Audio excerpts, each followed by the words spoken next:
সুজিত বোস আপনাকে জেলে যেতে হবে। আমাদের দাবি হচ্ছে অরূপ বিশ্বাস আপনি রিজাইন করবেন না, আপনাকে জেলে যেতে হবে। দেখুন, এই পদত্যাগটা যদি সেরকম ইম্পর্টেন্ট হতো তাহলে বাংলার মানুষ সেটা নিয়ে কথা বলতো যে হ্যাঁ পদত্যাগ করেছে। বাংলার মানুষও জানে যে এটা কমপ্লিটলি আই ওয়াশ। আজকে রাজীব কুমার এবং বিধাননগর পুলিশের সিনিয়র অফিসার তাকে শোকজ করা হচ্ছে। কিসের শোকজ?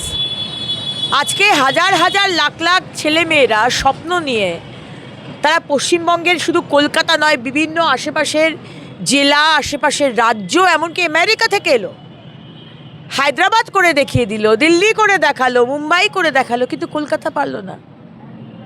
আমরা নাকি ফুটবল নিয়ে আমাদের বাঙালি আমরা এত কথা বলি, যারা বাঙালিকে নিয়ে এত কথা বলে তারা বাংলার যুব সমাজের স্বপ্ন নিয়ে একটুকুও ভাবলো না।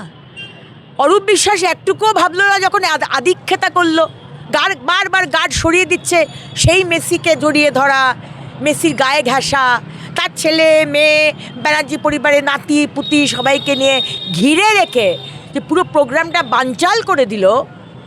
সুজিত বোস আপনাকে জেলে যেতে হবে। আপনারা সরকার হয়ে গেছেন বলে, বড় হয়ে গেছেন বলে, বিরাট নেতা আপনারা আমাদের ছেলে মেয়েদের ইমোশন নিয়ে ছিনিমিনি খেলবেন, এটা তো আমরা সহ্য করব না, তাই না?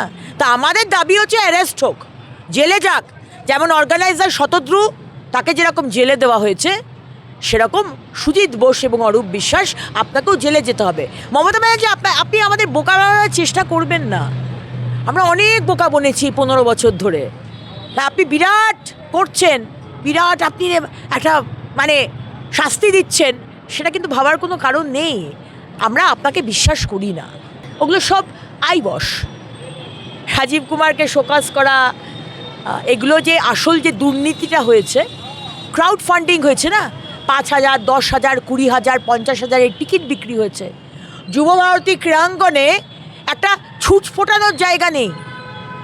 এই যে শতদ্রু যিনি অর্গানাইজার, তিনি কার টাকা খাটান? তৃণমূলের নেতাদের টাকা খাটান। সেই টাকাগুলো আজকে এইভাবে এই স্ক্যাম করে একটা 23 মিনিটের থাকার কথা, 1.5 ঘন্টা থাকার কথা, 5 মিনিটও মানুষ দেখতে পেল না। কি চেয়েছিল মানুষ? একটা বলে কিক মারবে, একটা এদিক ওদিক বলটা পাস করবে, সারা স্টেডিয়ামটাকে একবার হাত নাড়তে নাড়তে সবাইকে হাত ঘুরিয়ে দেখবে। খুব বেশি চাওয়া হয়েছিল? বেশি চাওয়া হয়নি বোধহয়। কিন্তু যেভাবে আটকে রাখা হলো, যেভাবে আমাদের সেন্টিমেন্ট নিয়ে ছিনিমিনি খেলা হলো, আপনাকে ক্ষমা করা যাবে না।